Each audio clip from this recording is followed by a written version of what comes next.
ఆచంట నియోజకవర్గ స్థాయిలో పోడూరు మండలం తూర్పుపాలెం క్యాంపు మైదానంలో 6వ రోజు డ్వాక్రా అక్క చెల్లెమ్మల మనసార ఆసరా సంబరాలు ఆదివారం ఘనంగా జరిగాయి. ఈ కార్యక్రమానికి ముఖ్య అతిథిగా నర్సాపురం పార్లమెంట్ నియోజకవర్గ ఇన్ఛార్జ్ గూడూరి ఉమాబాల పాల్గొని మాజీ మంత్రి చెరుకువాడ శ్రీరంగనాథరాజుని మర్యాద పూర్వకంగా క్యాంపు కార్యాలయంలో కలిశారు. సుమారు 12,000 మంది డ్వాక్రా మహిళలు కార్యక్రమానికి పెద్ద ఎత్తున హాజరయ్యారు.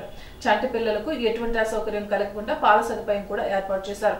ఈ కార్యక్రమానికి రాష్ట్ర హౌసింగ్ కార్పొరేషన్ చైర్పర్సన్ మరియు ఆచంట నియోజకవర్గ పరిశీలకురాలు శ్రీమతి మేడపాటి షర్మిలారెడ్డి, రాష్ట్ర సెట్టిబలజ కార్పొరేషన్ చైర్మన్ గుబ్బల తమ్మయ్య పాల్గొన్నారు. అనంతరం ఎమ్మెల్యే రంగనాథరాజు మాట్లాడుతూ రాష్ట్రంలోని మహిళల జీవన స్థితిగతులు మార్చేందుకు, వారి ఆరోగ్య సంరక్షణ, వారి పిల్లల విద్య కోసం ముఖ్యమంత్రి వైఎస్ జగన్మోహన్ రెడ్డి ప్రవేశపెట్టిన కార్యక్రమాలు వివరించడం జరుగుతుందని, ప్రతి ఒక్కరూ స్వచ్ఛందంగా విచ్చేసి ఎంతో ఆనందం వ్యక్తం చేస్తున్నారని అన్నారు. ప్రతి ఒక్క మహిళ తన తోబుట్టువులా భావించి వారికి భోజన సదుపాయం చీర పంపిణీ చేయడం జరుగుతుందని ఆయన అన్నారు. ఈ కార్యక్రమాన్ని దిగ్విజయం చేస్తున్న ప్రతి ఒక్క మహిళ పేరు పేరున ధన్యవాదాలు తెలియజేశారు. పెనుగొండ మండలం సిద్ధాంతం గ్రామంలో శాలివారిపేటలో అప్పుల బాధ తట్టుకోలేక భార్యాభర్తలు పడవల సత్యనారాయణ, లక్ష్మి ఉరివేసుకుని ఆత్మహత్య చేసుకున్నారు. తమ చావుకు ఆర్థిక సమస్యలే కారణమని సూసైడ్ నోట్లో పేర్కొన్నారు. సంఘటనా స్థలాన్ని సందర్శించిన పోలీసులు కేసు నమోదు చేసి దర్యాప్తు చేస్తున్నారు. ఆచంట మండలం కోడేరు వద్ద ట్రక్ ఆటో బోల్తా కొట్టగా కరుగురు మిల్లి ముత్యాలపల్లికి చెందిన నక్క వాసుదేవ్, కుక్కల నాగరాజు అనే ఇరువురు బాలురు మృతి చెందారు. 5 వ్యక్తులకు తీవ్ర గాయాలయ్యాయి. కుక్కల విశ్వనాథం, కృష్ణ, నేలపూడి విజయ, సుశాంత్ కుమార్, అచ్యుత నారాయణమూర్తి గాయపడినట్లు గుర్తించారు. మృతుల తల్లిదండ్రులు, బంధువులు మృతదేహాలను చూసి కన్నీటి పర్యంతమయ్యారు. తూర్పుపాలెం నుండి ఇంటికి వెళ్తుండగా ఈ దుర్ఘటన జరిగింది. పోలీసులు కేసు నమోదు చేసి దర్యాప్తు చేస్తున్నారు.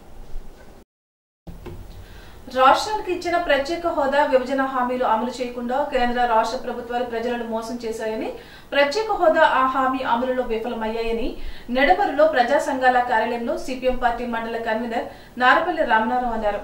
సిపిఎం పార్టీ మండల కమిటీ సమావేశం గౌరవ సత్యనారాయణ అధ్యక్షతన జరిగింది.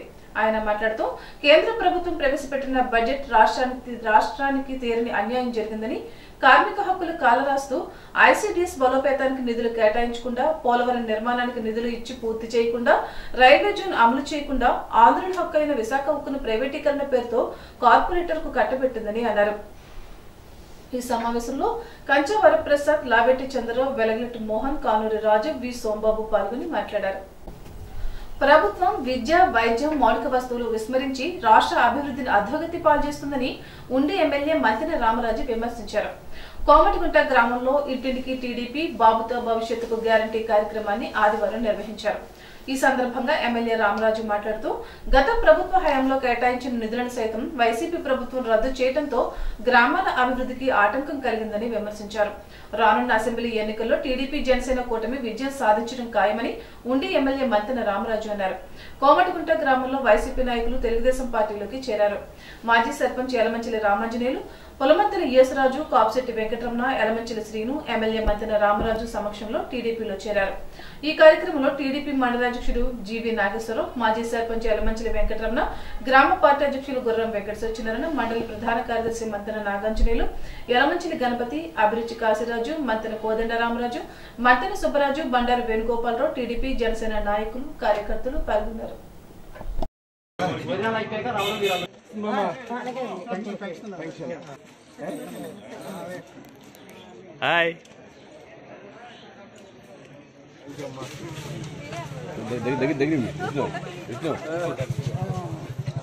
కాళ్ళ మండలంలో ఈ కోమటిగుంట గ్రామంలో ఇంటింటికి మన రాంబాబు, అదేవిధంగా భవిష్యత్తు గ్యారంటీ అనే ఒక కార్యక్రమంలో భాగంగా ఈ గ్రామానికి విచ్చేసినప్పుడు ఘన స్వాగతం పలికినటువంటి తెలుగుదేశం పార్టీ కుటుంబ సభ్యులకు, అదేవిధంగా ఈ గ్రామంలో ఉన్నటువంటి శ్రేయోభిలాషులందరికీ కూడా నా హృదయపూర్వక నమస్కారాలు తెలియజేసుకుంటా ఉన్నా. ఈ గ్రామం ఎప్పుడూ కూడా కలిదిండి రామచంద్రరాజు గారు సమయంలో అయితే 1000 ఓట్లు ఉంటే 990 ఓట్లు ఈ గ్రామంలో తెలుగుదేశం పార్టీకి వేసేటువంటి వారు. ఆ 10 ఓట్లు కూడా బై మిస్టేక్ ఓటు వేయడం రాక ఇన్వాలిడ్ అవడం కానీ, పక్క దాంట్లో కుదరడం కానీ జరిగేది.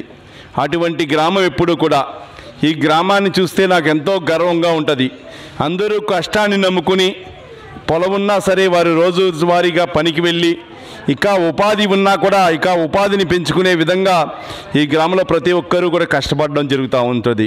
ఈరోజు ఈ గ్రామంలోకి వచ్చినప్పుడు మహిళలు వాపోతున్నారు, మాకు వచ్చేటువంటి మెయిన్ రోడ్డు మేము ఇన్ని ట్యాక్సులు కడుతున్నాం, నిత్యావసర వస్తువుల మీద కానీ అన్ని రకాల ట్యాక్సులు కడుతున్నాం, మాకు వచ్చేటువంటి రోడ్లు కానీ మౌలిక వసతులు కానీ త్రాగునీటి సమస్య ఎక్కువగా ఉందని తెలియజేస్తూ ఉన్నారు. జల జీవన్ మిషన్ ద్వారా 1,45,00,000 రూపాయలు శాంక్షన్ చేస్తే దాంట్లో 50% రాష్ట్ర ప్రభుత్వం ఖర్చు చేయాలా, 50% కేంద్ర ప్రభుత్వం ఉచితంగా ఇస్తుంది. ఆ 50% రాష్ట్ర ప్రభుత్వం మార్జిన్ మనీ చూపించగా ఈ రోజు వరకు కూడా త్రాగునీటి సమస్యని పూర్తి చేయలేటి నిరుత్సాహంగా ఈ గ్రామాన్ని నిరుత్సాహంగా వదిలేయడం జరుగుతూ ఉంది. అంతేకాదు ఇంటర్నల్ సిమెంట్ రోడ్లు కానీ ఇంటర్నల్ డ్రైనేజెస్ కానీ 2019లో తెలుగుదేశం ప్రభుత్వంలో శాంక్షన్ అయిన అన్నిటినీ కూడా క్యాన్సిల్ చేయడం జరుగుతూ ఉంది. ఇక్కడ ఒక మహిళ వాపోయారు, చంద్రావతి గారు అనే అమ్మాయి. ఆవిడ నిజంగా చెబుతుంటే మాకే బాధేస్తుంది. వారికి వచ్చేటువంటి స్కీమ్స్ అన్నీ కూడా వేరే వారి పొలం వీళ్ళ అకౌంట్లో చూపిస్తే వారి ఇంట్లో రావాల్సినటువంటి స్కీమ్స్ అన్నీ కూడా ఆగిపోవడం జరిగింది. వారి ఇంటికి వచ్చినప్పుడు వారికి ఒక బుక్లెట్ ఇచ్చారు. ఆ బుక్లెట్లో ఉన్నటువంటి వాస్తవాలు ఏవి కూడా మాకు జరగలేదు, ఈ డబ్బు ఏమైపోయిందని వారు వాపోతున్నారు. అమ్మాయి సచివాలయంలోకి వెళ్ళినా, గ్రామ రెవెన్యూ అధికారి దగ్గరికి వెళ్ళినా సెలవులో ఉన్నారు, లేకపోతే ఆఫీస్కి వెళ్ళారు, అక్కడున్నారు ఇక్కడున్నారు అని చెప్పి ఈ అవకాశం కల్పించినటువంటి కోమటిగుంట ప్రజలందరికీ కూడా. పెరవలి మండలం కాకరపూరు గ్రామంలో 25 మంది వైసీపీకి రాజీనామా ఇచ్చి తెలుగుదేశం పార్టీలో చేరారు. నిడదవోలు నియోజకవర్గ ఇన్ఛార్జ్ బూరుగుపల్లి శేషారావు, గ్రామ టీడీపీ అధ్యక్షులు సంగీత జయరాజు, పెన్మత్స మధు, అభిన సీతారాం, సిర్రా అంజీ తదితరులు పాల్గొన్నారు. కొవ్వూరు నియోజకవర్గ గోదావరి నదిలో వంతెనల సమీపంలో డ్రెడ్జింగ్ చేసి ఇసుక తరలిస్తే కఠిన చర్యలు తీసుకుంటామని కలెక్టర్ మాధవీలత హెచ్చరించారు. కొవ్వూరులోని వంతెనల వద్ద తవ్వకాలు జరగకుండా సబ్ రైల్వే ఇతర అధికారులు ప్రత్యేక దృష్టి సారించేలా చర్యలు తీసుకుంటామని అన్నారు. కొవ్వూరులో గల వంతెనల వద్ద త్రవ్వకాలు చేస్తే కఠిన చర్యలు తీసుకుంటామని కలెక్టర్ హెచ్చరించారు. ప్రతి సోమవారం నిర్వహించే జిల్లా డివిజన్ మండల స్థాయి స్పందన కార్యక్రమం ఫిబ్రవరి 5వ తేదీ సోమవారం యథావిధిగా స్పందన ప్రజల నుంచి అర్జీలను స్వీకరించే కార్యక్రమం యథావిధిగా నిర్వహిస్తున్నట్లు జిల్లా కలెక్టర్ కె మాధవీలత ఆదివారం ఒక ప్రకటనలో తెలిపారు. రాజమహేంద్రవరంలోని జిల్లా కలెక్టరేట్ కార్యాలయంలో, అదేవిధంగా డివిజన్ స్థాయిలో ఆర్డీఓ, మున్సిపల్ స్థాయిలో కమిషనర్లు, మండల స్థాయిలో అధికారులు, గ్రామ స్థాయి, గ్రామ వార్డు సచివాలయాల నుంచి ప్రజల నుంచి సంబంధిత సిబ్బంది స్పందన అర్జీలు స్వీకరిస్తారని తెలిపారు. ఉదయం 10 గంటల నుంచి మధ్యాహ్నం 1 గంట వరకు ఫిర్యాదులు స్వీకరిస్తారని కలెక్టర్ తెలిపారు. జాతీయ న్యాయ సేవాధికార సంస్థ ప్రవేశపెట్టిన యువతను పునరుద్ధరించడం పాన్ ఇండియా కార్యక్రమంలో భాగంగా ఆదివారం తూర్పు గోదావరి జిల్లా న్యాయ సేవాధికార సంస్థ కార్యదర్శి మరియు senior civil judge K Pratyusha Kumari Rajamahendravaram కేంద్ర కారాగారాన్ని సందర్శించారు. ఈ కార్యక్రమంలో భాగంగా కారాగారంలోని ఖైదీలతో మాట్లాడారు. వారిలో నేరం జరిగిన సమయానికి 18 సంవత్సరాలు వయసు దాటని వారిని గుర్తించి వారు తమ వయసును రుజువు చేసుకునేందుకు సంబంధిత న్యాయస్థానాల్లో అర్జీ వేసుకునేందుకు మరియు ఆ విషయంలో అవసరమైన న్యాయ సహాయం అందించేందుకు అన్ని చర్యలు తీసుకుంటున్నామని ఆమె తెలిపారు.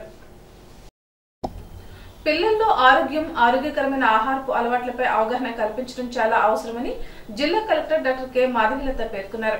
శనివారం సాయంత్రం కలెక్టర్ ఛాంబర్లో జనవరి 24న జాతీయ బాలల దినోత్సవం సందర్భంగా వైద్య ఆరోగ్య శాఖ ద్వారా నిర్వహించిన వ్యాస రచన, వక్తృత్వ, చిత్రలేఖనం పోటీల విజేతలు కలెక్టర్ ధ్రువపత్రాలు అందజేశారు.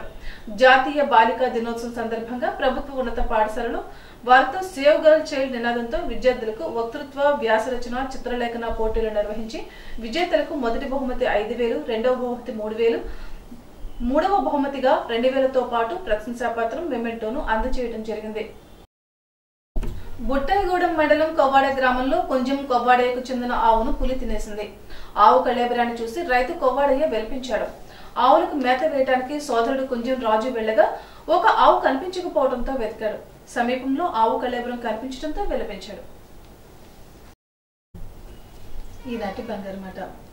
విజేత అంటే ఎవరో కాదు, కళ కన్నవాడు, ఆ కళని నిజం చేసుకోవడానికి రాజీ పడనివాడు. Nelson Mandela. ఈ వార్తలంతటితో సమాప్తం. తిరిగి విజన్ న్యూస్ లో కలుసుకుందాం. అంతవరకు సెలవు. నమస్కారం.